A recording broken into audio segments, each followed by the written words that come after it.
Shabbat Shalom, Hebrew, Israelite, family, glory and honor to the Father Yahweh, the creator of heaven and earth, the sea and all that in them is, the one who is the Most High, because there is none other that should be worshiped but him.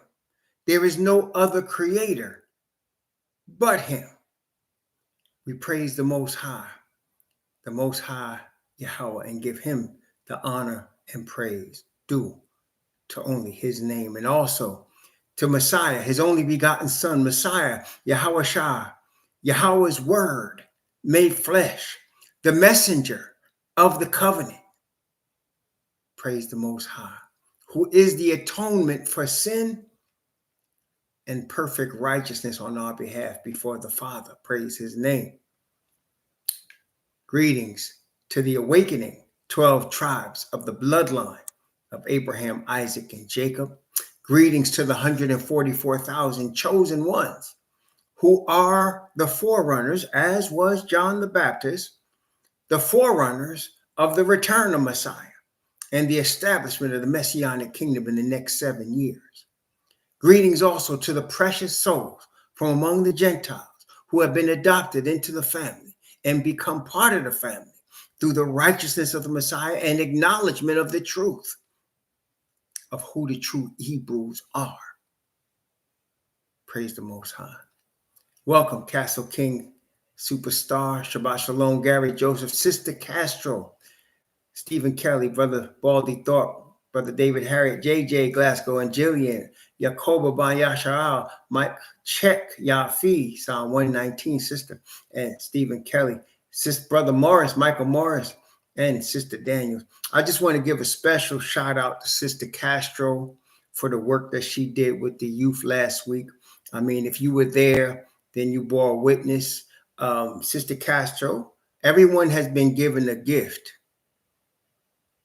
And Sister Castro's gift is with young people. We praise the Most High. She has a gift where she can cause them to come together, though they don't even know each other and don't know her. Praise the Most High. And I guess it's from raising her own children that she has raised. I was talking to her briefly about Akawan Banya's girls. And, you know, when I look at them two youngest ones, especially, but all five of them, but the two youngest ones are Haya and Aubriella. And I said to Sister Castro, man, little girls and daddies, man, they could rap, they could be wrapped, daddies be wrapped around the finger of the little girls. And I looked at Sister Castro, I said, but they can't wrap you around their finger. She said, no, they can't. She said, no, they can't. Sister Castro knows all the tricks. And she know how to handle them. So praise the Most High for the gift that Father Yah has bestowed upon her, and also for her giving that gift for the use of the glory of the kingdom of the Father. Praise the Most High Yah.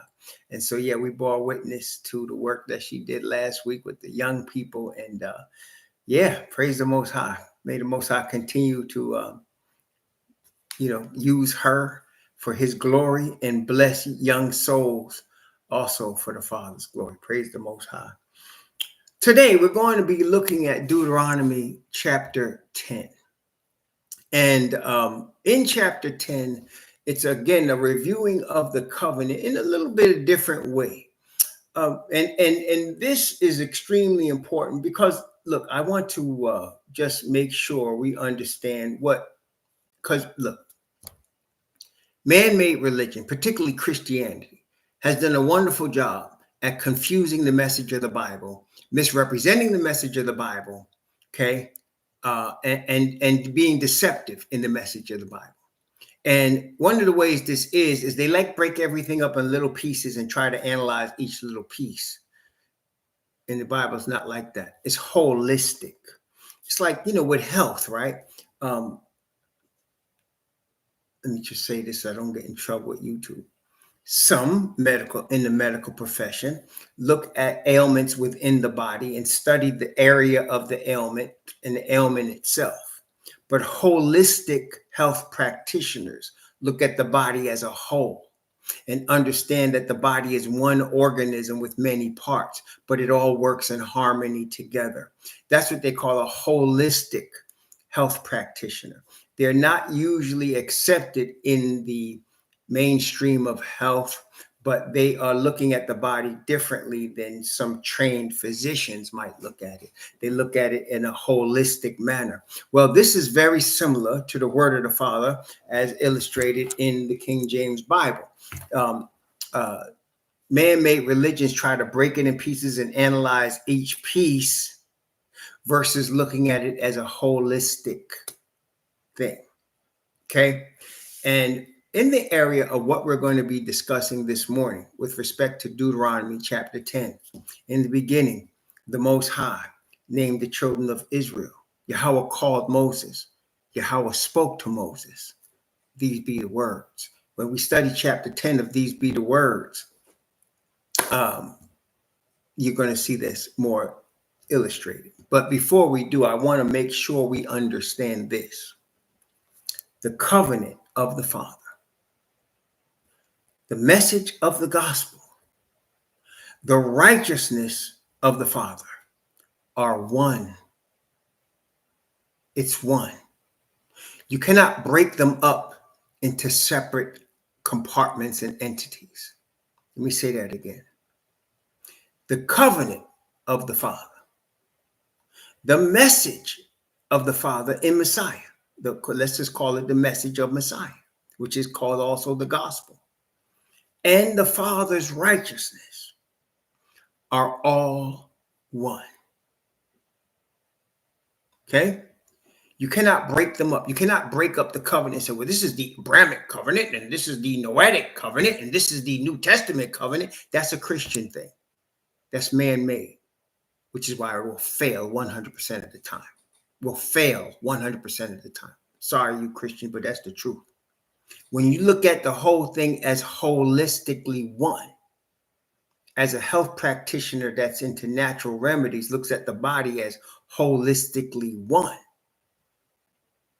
then you will see it clearer with more power and understanding. Okay?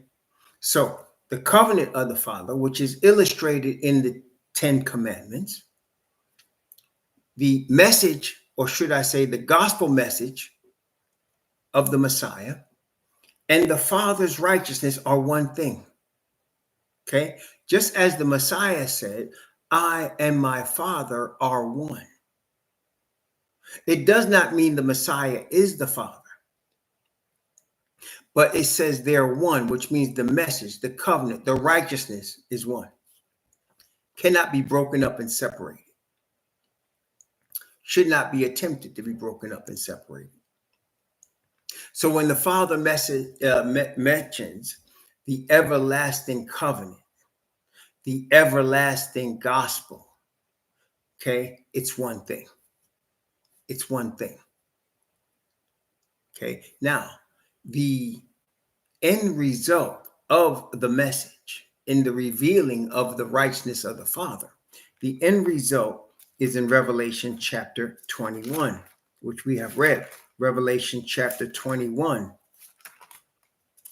The end result of the everlasting covenant, which is the everlasting gospel, which is the Father's righteousness, the end result is chapter 21 from verses 1 down to verse 8. Everlasting message, which is the everlasting gospel, the everlasting covenant, is part of everlasting righteousness.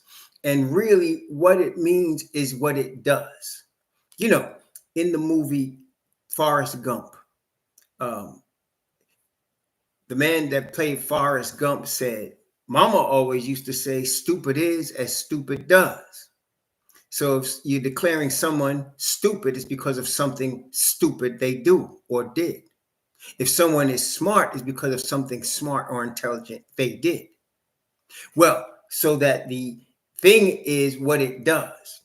So the message of the everlasting gospel, the everlasting covenant, and Father's everlasting righteousness is what it does. And Revelation chapter 21 from verses 1 to 8 illustrates the end result of those, what it does. Okay, and let's take a look at it. And I saw a new heaven and a new earth, for the first heaven and the first earth were passed away, and there was no more sea. And I, John, saw the holy city, New Jerusalem, coming down from Yahweh out of heaven, prepared as a bride adorned for her husband. And I heard a great voice out of heaven saying, behold, the tabernacle of Yahweh is with men, and he will dwell with them, and they shall be his people, and Yahweh himself shall be their most high. Well, shall be with them, and be their most high. And Yahweh shall wipe away all tears from their eyes, and there shall be no more death, neither sorrow nor crying. Neither shall there be any more pain, for the former things are passed away. And he that sat upon the throne said, behold, I make all things new. And he said unto me, write, for these words are true and faithful. And he said unto me, it is done. I am Alpha and Omega, the beginning and the end. I will give unto him that is athirst of the fountain of the water of life freely. He that overcometh shall inherit all things, and I will be his most high, and he shall be my son.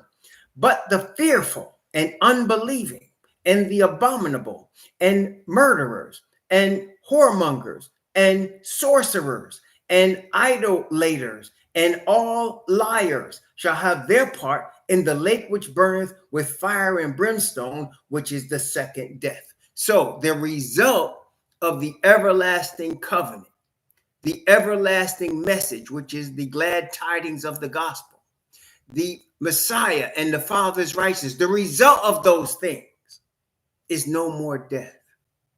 The result of it is a new heaven and a new earth. The result is no more pain. The result is making all things new. The result is the Father dwelling with us and being our God and we with him. The result is no more lies or liars, idols or idolaters, murderers.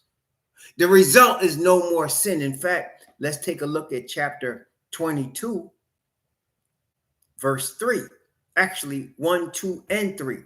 Revelation chapter 22, I'm going to read from 1 to 4. Revelation chapter 22, from verses 1 to verse 4.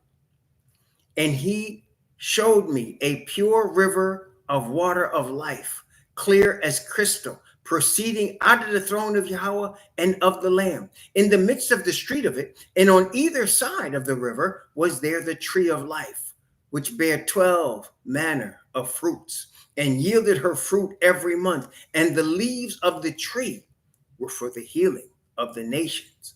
And there shall be no more curse. But the throne of Yahweh and of the Lamb shall be in it, and his servants shall serve him. And they shall see his face, and his name shall be in their foreheads. This is the result of the everlasting covenant. This is the result of the everlasting gospel. This is the result of the Father's everlasting righteousness. The Messiah is the Word made flesh. He is the embodiment of all of those things. His message is an everlasting message. He is the representation of Father's everlasting gospel and everlasting righteousness. He is also the atonement for the sins of his people. He is also perfect righteousness as the Son of Man to represent us to the Father, so that the Father will accept us through the perfection he sees in his Son. That, brethren, is the result of those things. That indeed is the intent of the Father in sharing with our ancestors the covenant. That was the intent. And it's still the intent. The intent is the end result of sharing only with us the covenant. Okay? He did not share the covenant with the rest of the earth. He did not share it with the Gentiles. He shared it with us. And through us, he intended it to go to the earth. That is why it says to the Jew first. Not just that we're the first people to get it, but he intended that through us, everybody would get it. Okay? To the Jew first, and also the Greek. So he intended that through us, everybody should get it. And that is illustrated in the Messiah himself. We cannot obtain eternal righteousness except through the Messiah. Messiah is a Jew. So that through the Jew first, and also to the Greek. So it is intended that Abraham's seed should be the first to receive the information, and that through the seed of Abraham, the earth will be blessed. And that's what he told Abraham. In thy seed, in thee and in thy seed, shall all the families of the earth be blessed. It is the intention of the Father to bring about what we just read through the means that I just described. That's right. Exactly, Stephen Kelly. The bloodline is the conduit through which flows the blessing. Okay. The bloodline is the conduit. Now, because of our sin, of course, we know we were put into slavery. And even in slavery, we bless the earth, but the earth is using us as temporary blessings. In other words, blessings that are not eternal. The earth is using the chosen seed as slave labor. The earth is using the chosen seed to temporarily enrich themselves. And therefore, they are not understanding the fullness of the Father's intent, nor will they ever, except through us. As Paul said, if the Gentiles are blessed through our fall, how much more blessing will they get in our fullness? So if people are getting wealthy and fabulously wealthy, and countries are getting wealthy off our backs, that's temporary. But they will receive everlasting results through our fullness. So as we are awakening, the Father is preparing us to stand before him, and through us, the earth will receive what we just read: new heaven, new earth, all pain gone, no sin, no more curse on the earth, nothing but blessing and peace and righteousness. No more lies or liars or idols that can't see or hear. No more disrespecting the Father by worshiping anything else. It will only be about the Father, Yah, and what his effect is on the planet Earth. Praise the Most High. Isaiah. My favorite, probably one of my favorite verses for sure in the entire Bible is Isaiah chapter 32 and verse 16 and 17. This has been one of my favorite verses, if not my favorite verse, for many, many decades. Isaiah chapter 32. I'm going to start at verse 15 and go down to verse 18. Isaiah chapter 32 from verse 15 to verse 18. Until the Spirit be poured upon us from on high, and the wilderness be a fruitful field, and the fruitful field be counted for a forest. Then judgment shall dwell in the wilderness, and righteousness remain in the fruitful field. Now, and the work of righteousness shall be peace, and the effect of righteousness, quietness and assurance forever. For my people shall dwell in a peaceable habitations, and in sure dwellings, and in quiet resting places. The work of the Father's righteousness in our spirit is peace. Many people are doing a lot of things in an attempt to find peace. Going to different countries, going from here to there in an attempt to find peace. And there are those that don't understand that because they don't live in an atmosphere of peace, nor are they interested in living in an atmosphere of peace. But many people are seeking peace. The Bible is telling us here the thing that we need to obtain peace is righteousness. There, he says, and the work of righteousness shall be peace, and the effect of righteousness, quietness, and assurance forever. That combination, assurance. In other words, we don't doubt it at all. We are sure. And quietness, peaceful and sure. Praise the Most High. Peaceful and sure. That's right. So if you're looking for peace, yes, people are seeking it all over. People are running from, it's funny.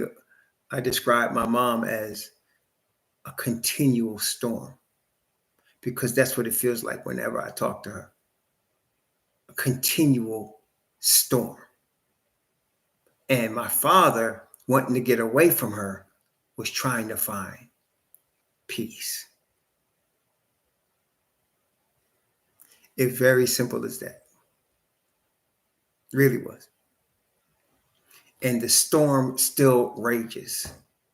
And my daddy rests in peace. Praise the Most High. Praise the Most High. Weothesia, sorry I didn't see you before, Brother Weothesia, and Miss Margaret Edwards. Hello to you as well. So, yes, peace is the effect of the Father's perfection of righteousness. Praise the Most High. And that's what we're seeking. Now, also in chapter 33, some interesting things that actually, 32 and 33 are actually one thing. Often in the prophets, you have a subject matter that stretches beyond one designated chapter. This is one of those areas. In chapter 33, let's see.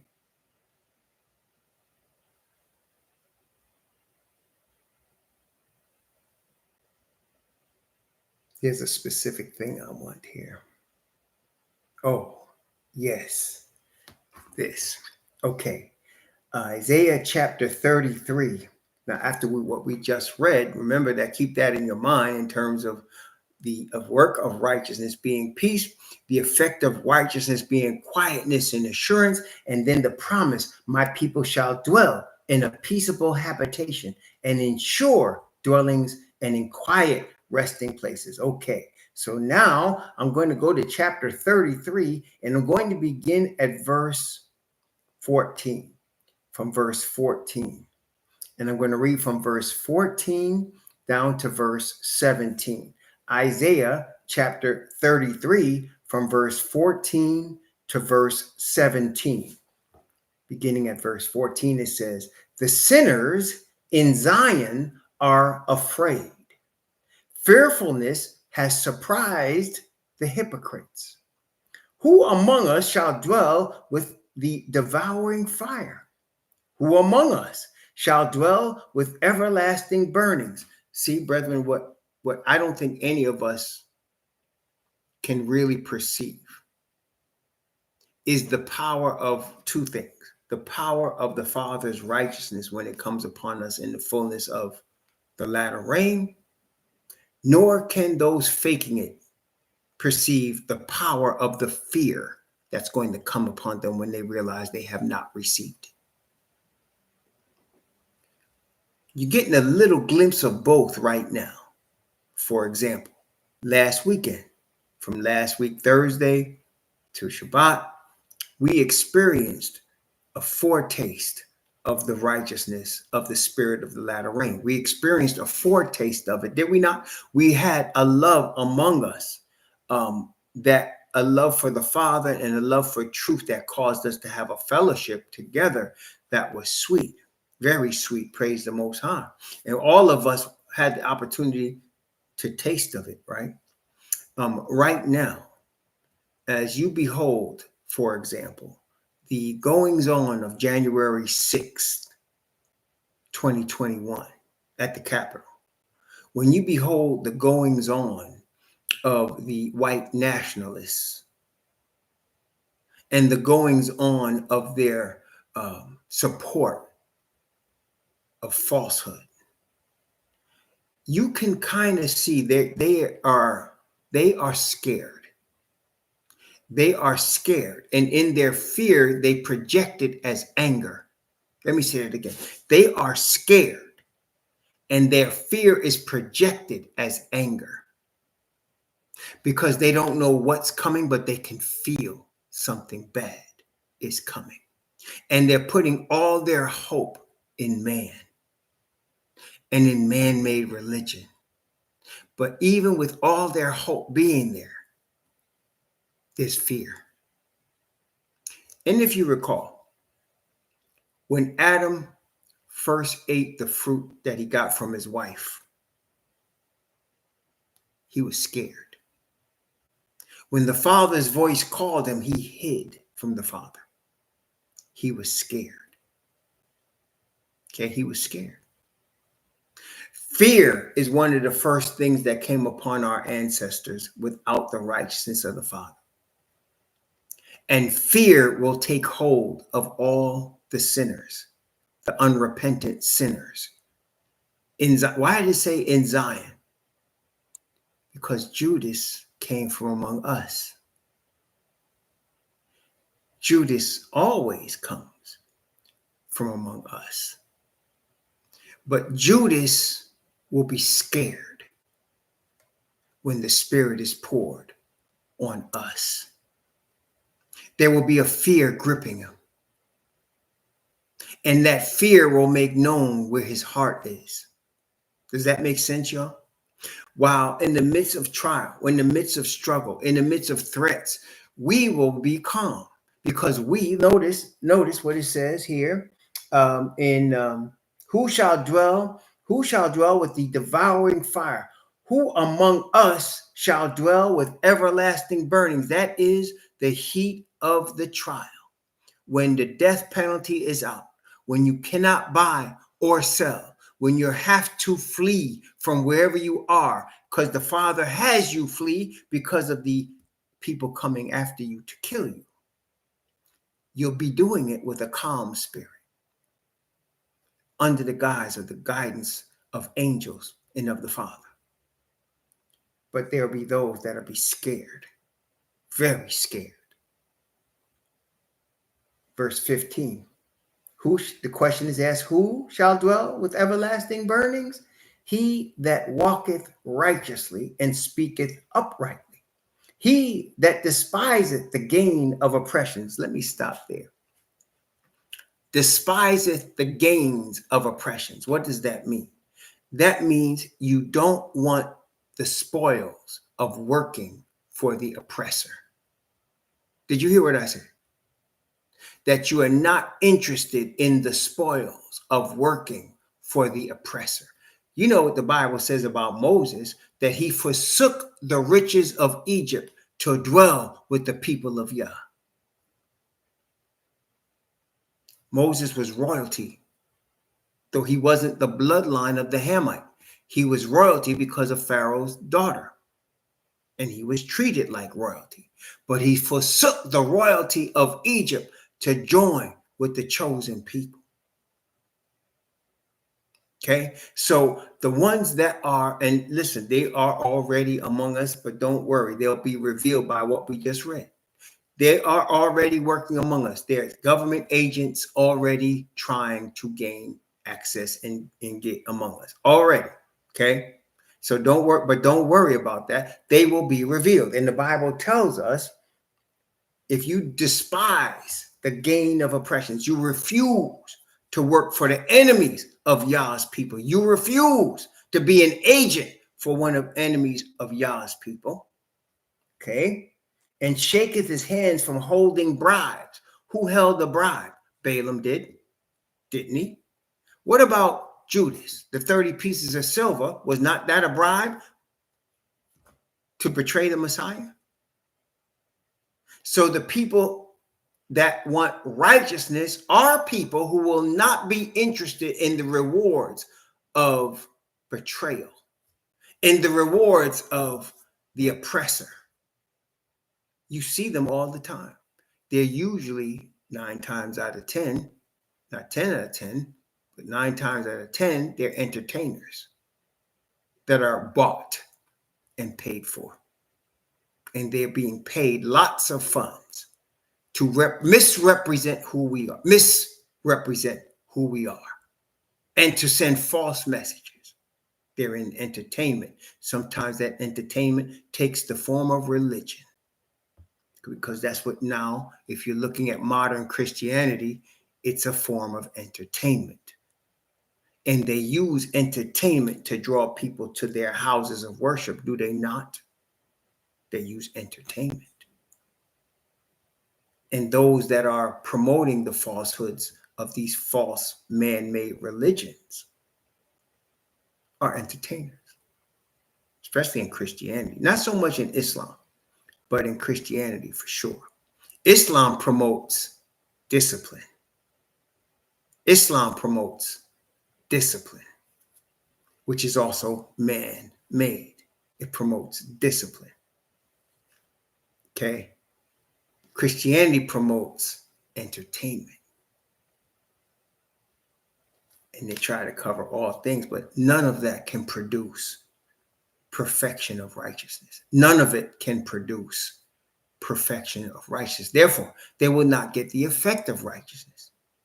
They will not get the blessing of righteousness, because neither discipline nor entertainment can give you righteousness. The other day, sometimes I get people saying, I'm praying for the Knicks that they win. I'm praying that they win. And I try to correct them and say, the Creator doesn't favor one team over another. But you know who does? Gambling does. Gambling favors one team over another. And I said to the person, and the Creator and gambling are not friends. And the Creator and the gambling are not friends. They're not friends. The Most High doesn't favor one guy's team over another guy's team. If he's going to love them, he loves them all. If he's going to hate them, he hates them all. But gambling does. See, that's right. They did, Aquaman. Exactly. They gambled for the Messiah's clothes, did they not? So gambling does favor one team over another. They tell you before every game. And the Creator and the gambler don't agree. They're not friends. Praise the Most High. They're not friends. So, he that shaketh his hands from holding bribes, that stoppeth his ear from hearing of blood, and shutteth his eyes from seeing evil, the one that is seeking to be removed from sin. Bottom line. Who is going to be able to stand in everlasting burning? The one who have received righteousness, the one who is seeking to be removed or have sin removed from them. And then what about them? Verse 16, Isaiah 33, verse 16 and 17. He shall dwell on high. His place of defense shall be the munitions of rocks. Bread shall be given him. His waters shall be sure. Thine eyes shall see the King in his beauty. They shall behold the land that is very far off.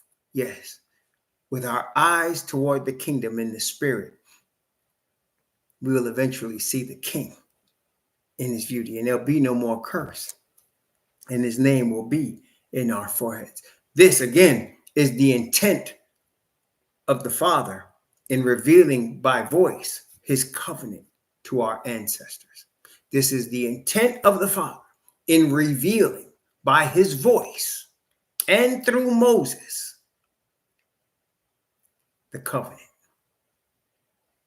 And that is why when you look at Luke, the Gospel of Luke, that's right, Luke is what I'm looking for. Luke chapter 9. Luke chapter 9, when the Messiah made this certain statement, and this certain thing happened after he made this statement. This is Luke chapter 9. I'm going to begin at verse 27. Okay. Luke chapter 9, beginning at verse 27. Messiah says to the people around him, "But I tell you of a truth, there be some standing here which shall not taste of death till they see the kingdom of Yahweh." Now, let's keep reading a little bit so we'll understand what he meant. Understanding now that the kingdom is righteousness, that the everlasting covenant and the everlasting message of Messiah is the Father's righteousness. They're all one. So let's look at it. This is verse 28, 29, and 30.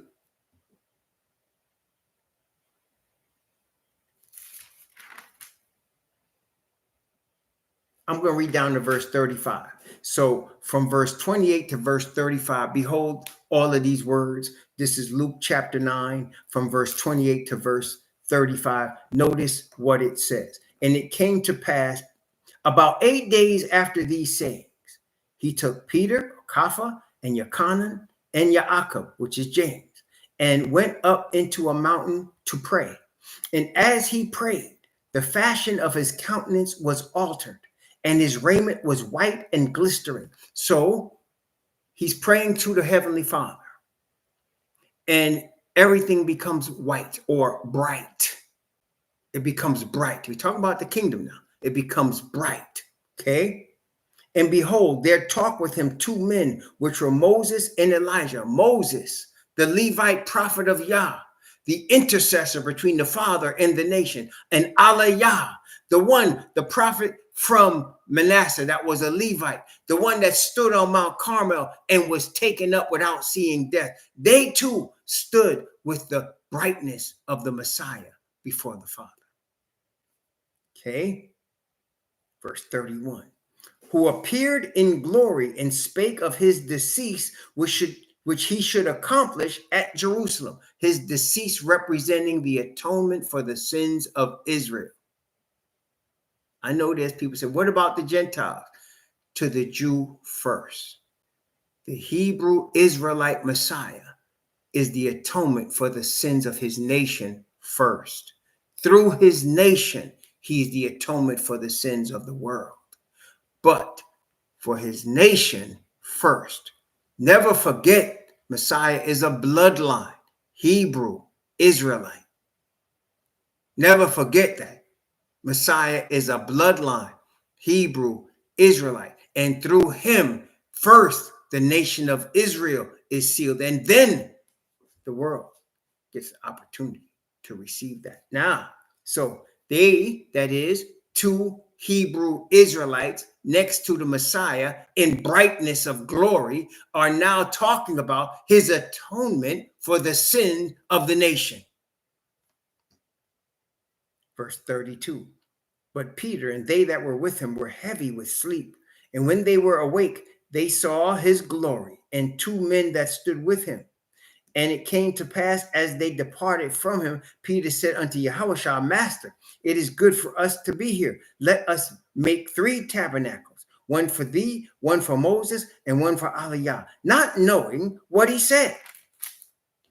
While he thus spake, there came a cloud and overshadowed them, and they feared as they entered into the cloud. And there came a voice out of the cloud saying, This is my beloved Son. Hear him.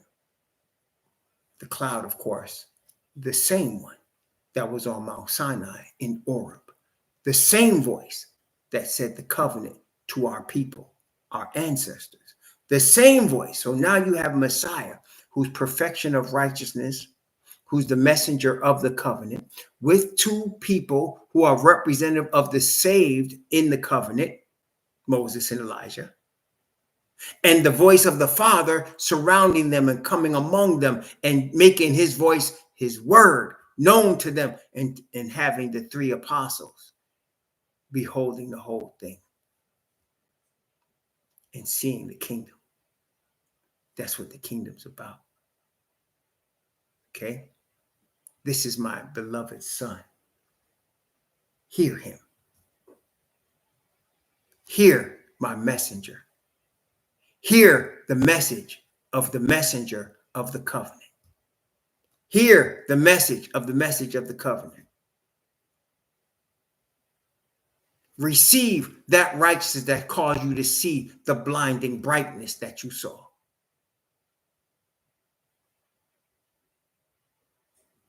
And I heard it written somewhere where Elijah was taken up without seeing death, and Moses, as we know, was resurrected. So you have two classes of people being represented here, right?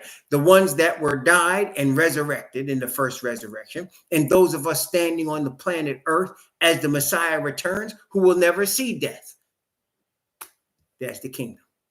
With the Messiah as the messenger of the covenant and the Father himself in the midst of them. There's the kingdom. That's the kingdom. Okay, that's what's going to be like when there's no more sin, no more death, a new heaven and a new earth, where there's no more sea representing heathen against the Father.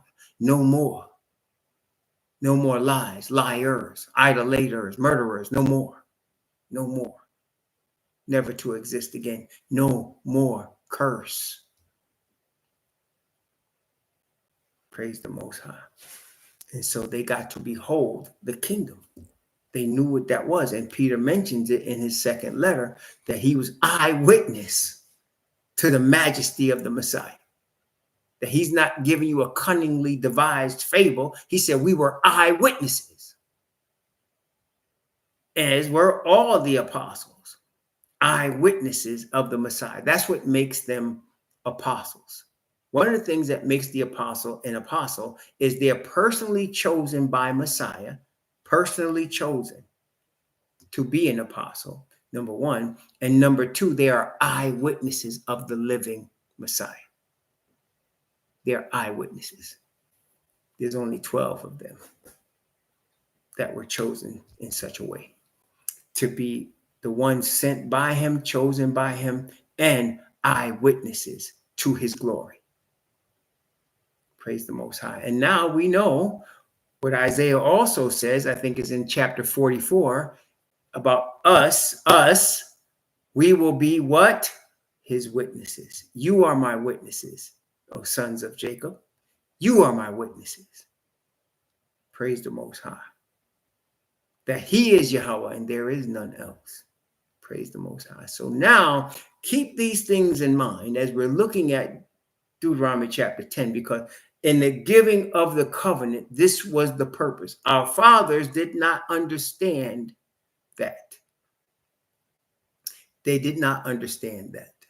And that's why Paul talks about them as having a veil over their face. Remember 2 Corinthians, I believe it's chapter 3. He says they look at the law of Moses with a veil over their face because the veil was supposed to be removed. The veil is done away so they can see the glory of perfect righteousness. That's what Moses came down when he was so bright and they were scared to look upon him because he was representing in the spirit of righteousness. And he had in his hands the everlasting covenant.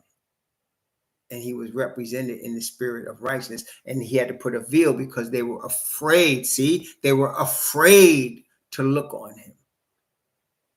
Because fear comes where there's no righteousness. When righteousness is gone, fear takes its place. But we don't worry about that.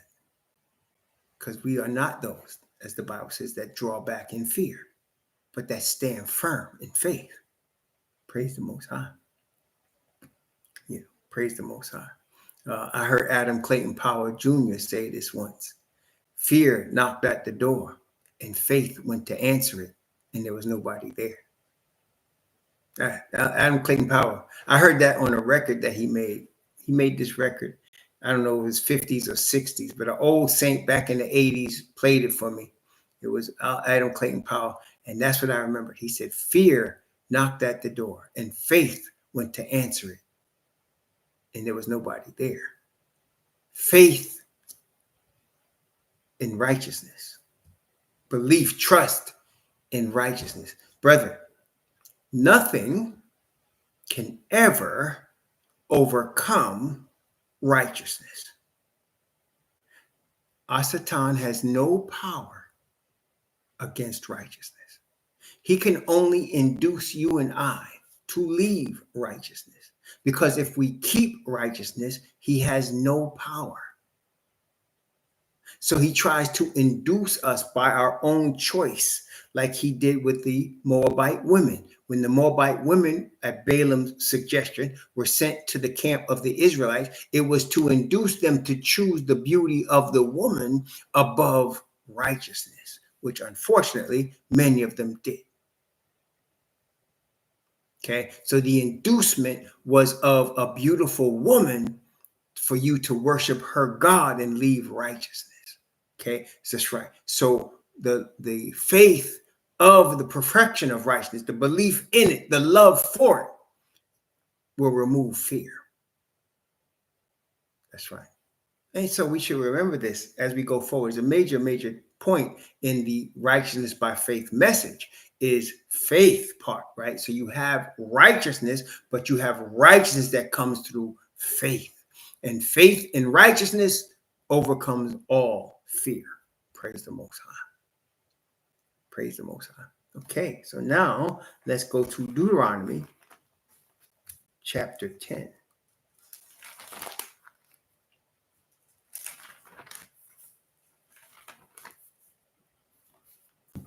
So the two tables of stone, always remember, are the tables of the everlasting covenant, which is combined with everlasting righteousness. The tables themselves bear witness, right? They're also called the tables of witness, which we contend are the two witnesses. The tables of witness is the everlasting covenant, is everlasting righteousness, is the message of the everlasting gospel. It's all one. It's not separate and distinct. It's a wholeness of one, holistically together. It cannot be separated. It's just expressed in different ways, right? Like I can express what the Father has done for me. In fact, we had a week ago a session of testimonials, and everyone was expressing what the Father did for them. And everyone's testimony was different, but the spirit was the same. And y'all remember, right? Akawan Banya, Gary Joseph, Jacob, everybody was there. Brother Michael, everybody was there. So you had heard the testimony, the people bearing witness of what the Father had done.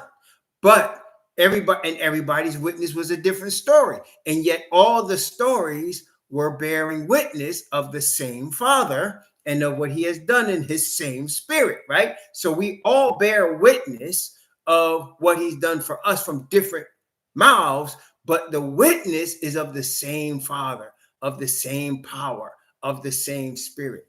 Praise the Most High. That's right. It wasn't impactful. It wasn't Arkham. It was powerful. Praise the Most High. Y'all saw me. I couldn't even control myself. Praise the Most High. It was beautiful. That was the spirit of the Father moving among us. Can you imagine when we get to see that forever? Or be in that like forever? Praise the Most High. What a beautiful thing, man. It was a beautiful thing. But yes, that's all of us, many people bearing witness, different witnesses of the same spirit, of the same Father, of the same righteousness that he has exhibited for all of us. Praise the Most High. So in chapter 10 of Deuteronomy, Moses is now bearing witness of what he did after he broke the first two tables and had to go back and get another copy of the covenant from the Father. Okay, so this is Deuteronomy chapter 10, beginning at verse 1. And I'm going to go from verse 1 down to verse 5. Deuteronomy chapter 10, 1 through 5. At that time, Yahweh said unto me, hew thee 2 tables of stone like unto the first, and come up unto me into the mount, and make thee an ark of wood. And I will write on the tables the words that were in the first tables which thou breakest, and thou shalt put them in the ark. And I made an ark of shittim wood, and hewed 2 tables of stone like unto the first, and went up into the mount, having the 2 tables in mine hand.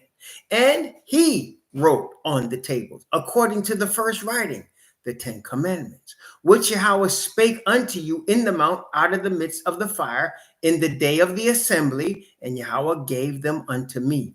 And I turned myself and came down from the mount and put the tables in the ark, which I had made. And there they be, as Yahweh commanded me. Now, when he says, I turned myself, I'm imagining that it was very difficult for Moses to leave the presence of the Father. We're talking about the Creator, right? We're talking about the very presence of the Creator, the one that created us and all things, the one that is the very presence of whatever lives, originates with this presence. Moses was in his presence. And so he had to turn himself.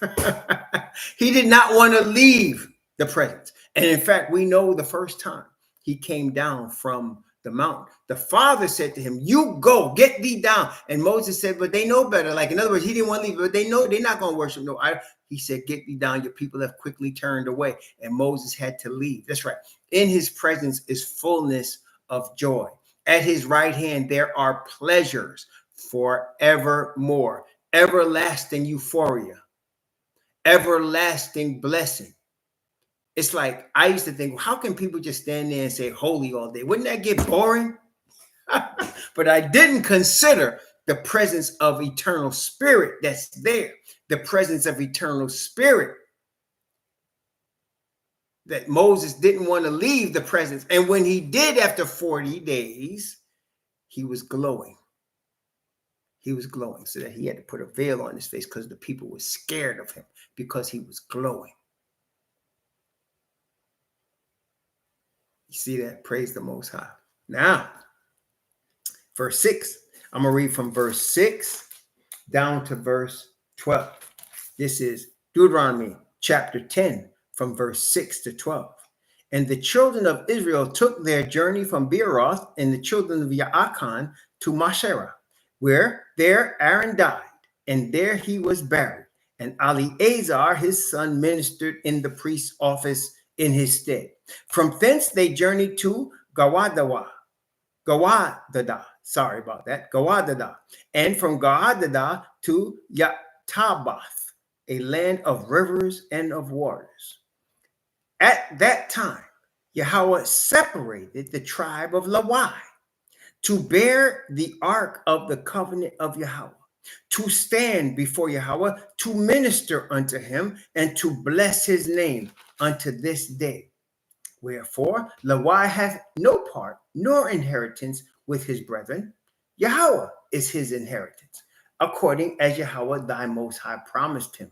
And I stayed in the mount according to the first time 40 days and 40 nights. And Yahweh hearkened unto me at that time also, and Yahweh would not destroy thee. And Yahweh said unto me, arise, take thy journey before the people, that they may go in and possess the land, which I swear unto their fathers to give them.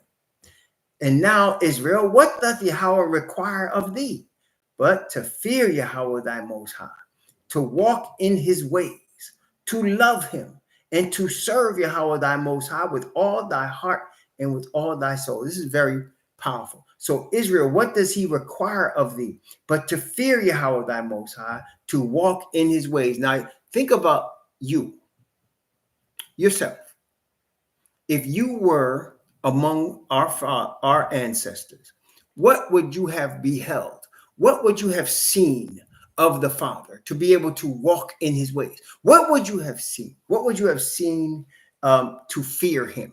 So you would have seen the affliction he placed on Egypt to get you out of Egypt. You would have seen the Red Sea parting at his power. You would have been there at the foot of the mountain when he spake with such power that you were scared to death and you thought that was it, you were going to die. When you heard clearly in your language him telling you his covenant with you. You heard it. And it was so powerful that when Moses came, you said, Moses, you go talk to him and tell us what he said. Because if we keep hearing him, we're going to die. So you beheld all of that. You saw that when you got hungry and you got hangry and you start tripping and you came to Moses saying, where that chicken at? Bring us some meat, man. And all of a sudden you got quails literally for a mile in every direction. and you had quails, and then you saw fire at night guiding your steps, and you saw a cloud protecting you from the hot sun in the day, and you saw water come out of a rock. You complained about being thirsty, and you got water out of a rock, flowing water. So that Moses took the idol that you made, crushed it up, and put it in that river of water that was coming out of the rock. You saw all that. So you know, first of all, the God that's guiding you, one thing you have to know, he's power, right? You got to know he's power, right?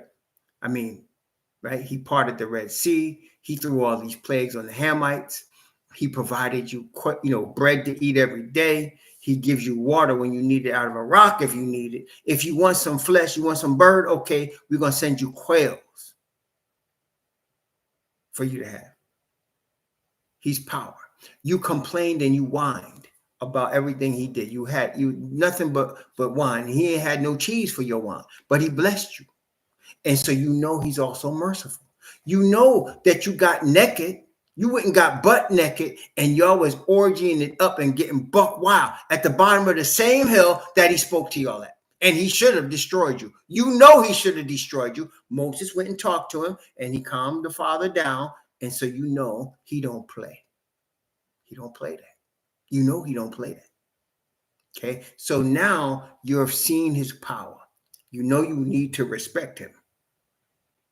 You have seen his mercy toward you. In the midst of your wine, he gave you better than cheese. He gave you bird to eat.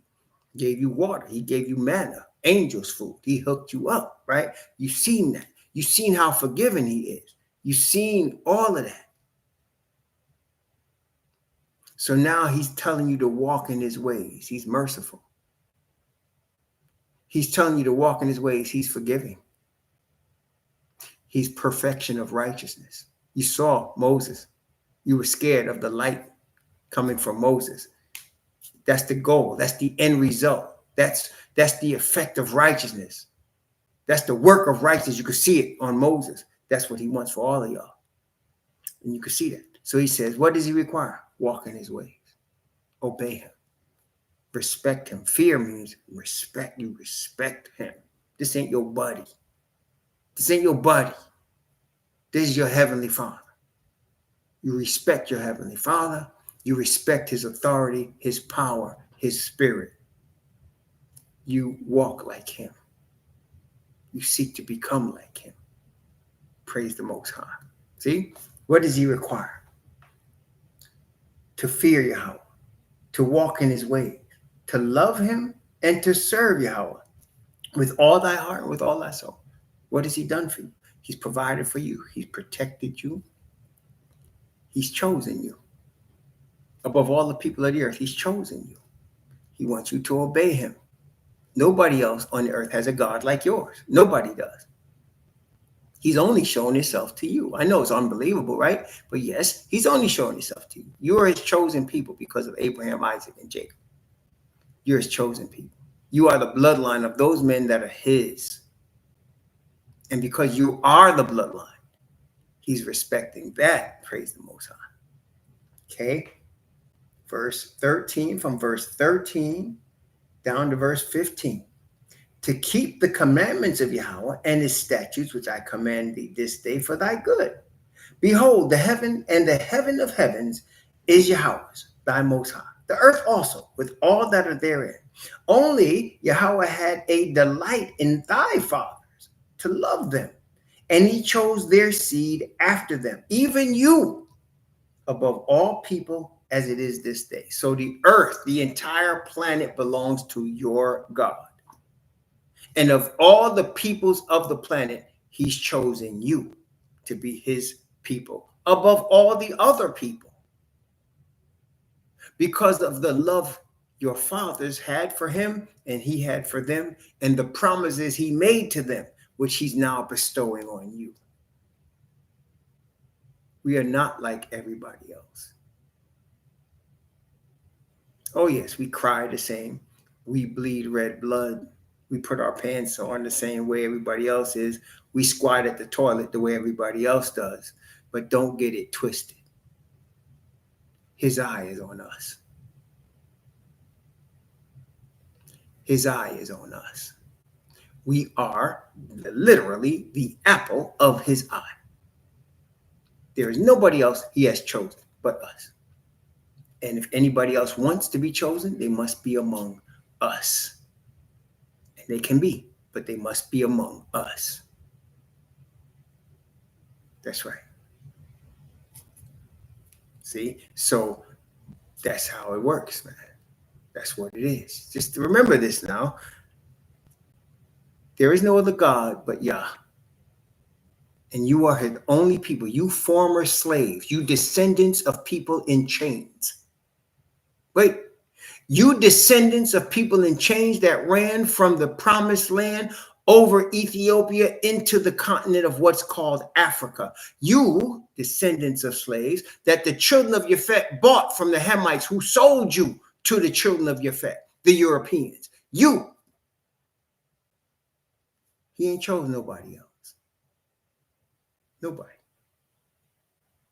And as you are now awakening, and you know if you are awakening, you're only awakening by his grace. You are not awakening because you're smart, because we are the most stiff-necked and rebellious people to ever walk the planet Earth. He has told us that. You're the most stiff-necked and rebellious people to ever walk the planet. But he's chosen you above all the rest of the planet. Okay? He's chosen you above all the rest of the planet. He has his eye on you. Okay? He has his eye on you. His eye is not on the whole planet. It's on you.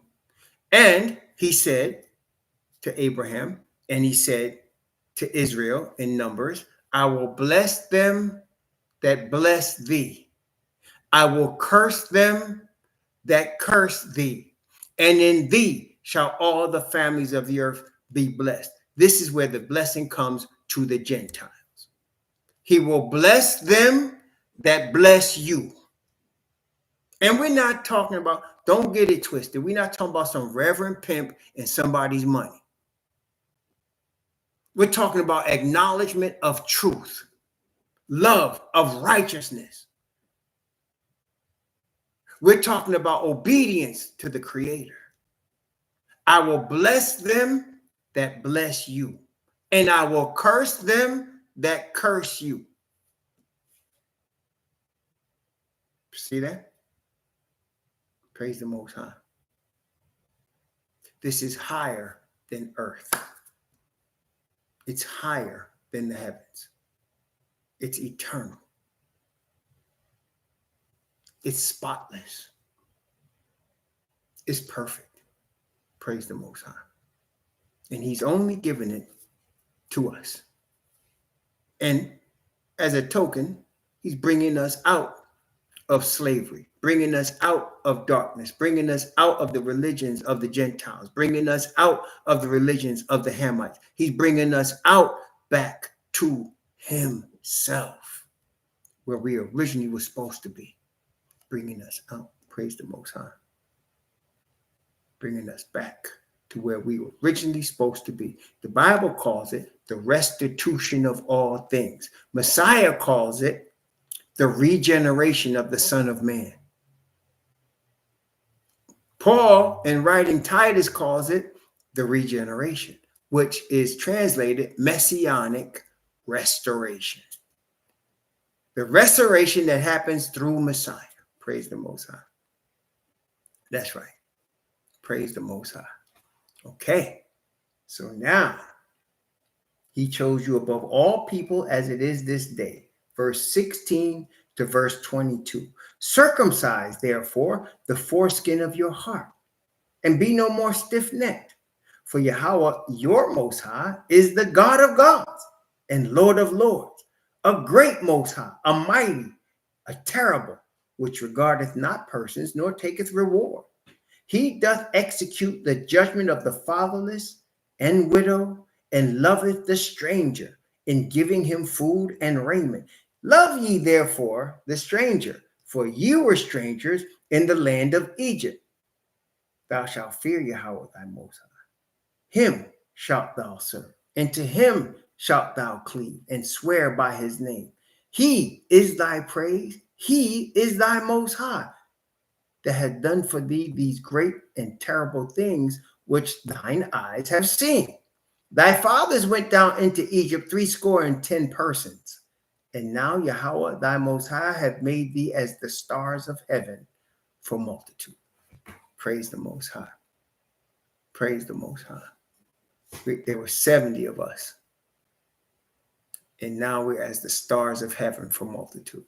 In spite of crack, in spite of methamphetamine, in spite of cocaine, in spite of redlining, in spite of Jim Crow, in spite of slavery, in spite of the Ku Klux Klan, in spite of the White Citizens Council, in spite of white Jesus and Christian nationalism, in spite of dirty water, in spite of dirty meat, in spite of drugs, in spite of all the pharmaceuticals that are against us, in spite of everything, in spite of Margaret Sanger, in spite of Planned Parenthood, in spite of abortion, in spite of everything, here we are. And we ain't going. We'll be here. Long after all those things I listed are gone forever. We'll be here. After everything else is gone, never to be seen again, we'll be here. We're the only ones that's going to be here, and those with us. Praise the Most High. We're going to be here. We ain't going nowhere. Praise the Most High. That was chapter 10. That was chapter 10. We got to do chapter 11, though. Oh, chapter 11. Oh, my gosh. Okay. May the Most High bless you and keep you. May he cause his face to shine upon you and be gracious unto you. And may the Most High, Yahweh, lift up his countenance upon you and give you peace. Shalom, family.